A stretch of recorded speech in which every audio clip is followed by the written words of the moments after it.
Developing your intercultural competence, particularly the skills involved, can sometimes prove a bit difficult if you don't have a compass to guide you.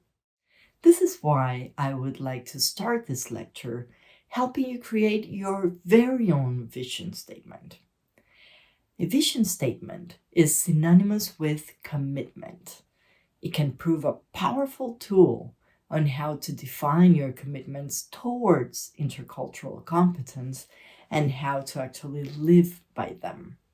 The idea is that it serves as a beacon, inspiring you towards your highest and best. For that, we're going to use the personal leadership model as a framework, which is the work of Barbara Shaety, Sheila Ramsey, and Gordon Watanabe. It's very difficult to aim at leading others, like our learners, if we can't lead ourselves first, don't you think?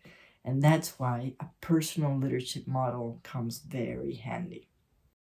So by now, you have probably figured out that intercultural competence requires the translation of knowledge into action, into competence.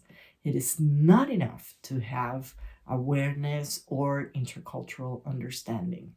It requires practice, which is doing something with the deliberate aim of learning to do it well. Practice implies the possibility of failure as much as success, and thus of taking risks outside our comfort zones. Hence, it helps to remember why we care and what outcome is possible for ourselves, our students, our community, even the world, as we develop our competence. Crafting a personally meaningful vision statement provides us with that reminder and supports us in our practice. So let's start writing your first draft of your vision statement. The first thing I would like you to do is to look for inspiration. Think about people known to you or not, real people or fictional characters that show a good level of intercultural competence according to you, who you could use as role models. Also, think of times when you have demonstrated a high degree of intercultural competence. Secondly, write a list of character traits and ways of being that these people might demonstrate at their most interculturally competent. Also, include in that list the qualities and ways of being that were supporting and sustaining you at those times when you demonstrated a high degree of intercultural competence. By now, you should have a list of several character traits and ways of being. If you don't have that list, try to add a bit more, more items to that list so that you can use it for inspiration.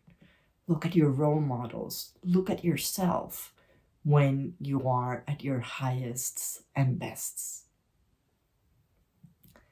Thirdly, choose from that list the 5 character traits and ways of being that speak the most to you and your particular context. You will use those 5 to write your own vision. Okay, you are now ready for step 4, writing your vision statement. This vision should be personal, about you, present in the present tense, not in a conditional future tense, even if you don't model it all the time. We're not always at our highest or best. Positive, what you are committed to rather than what you are not. And lastly, passionate, alive to you, inspiring. You could use the template I'm going to show you, or you could find your own way of expressing yourself. The template is the following. When I'm interculturally competent, and operating at my highest and best, I do this so that.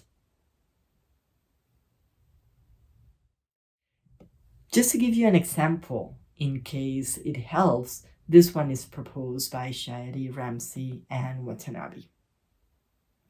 When I'm interculturally competent and operating at my highest and best, I am curious about the positive intent motivating my own and others' words and actions. I search for points of authentic connection, even with people that seem the most different from me, and listen deeply with an open heart. I take a breath to create space between my experiences and my automatic reactions, remembering to pause before interpreting and evaluating. I commit to joy and well being. I do this so that my thoughts and actions help bring forth a world of peace and justice for all. So now my invitation is that you stop the video so you can take a few minutes to write your own vision statement. When you're done, I invited you to read it out loud. I'm quite sure you'll find it empowering at the very least. Fantastic. You now have your vision statement. Remember to use it in the future as a guide and compass when you have decisions to make or challenging people or situations to work with. Now that you have a vision statement, powerful and inspiring, that should set you up for getting out there and learning about different cultures. It doesn't require grand gestures like enrolling in a master's degree or a lot of resources like, for example, time and money spent traveling. But it does require some work, and it won't happen on its own automatically.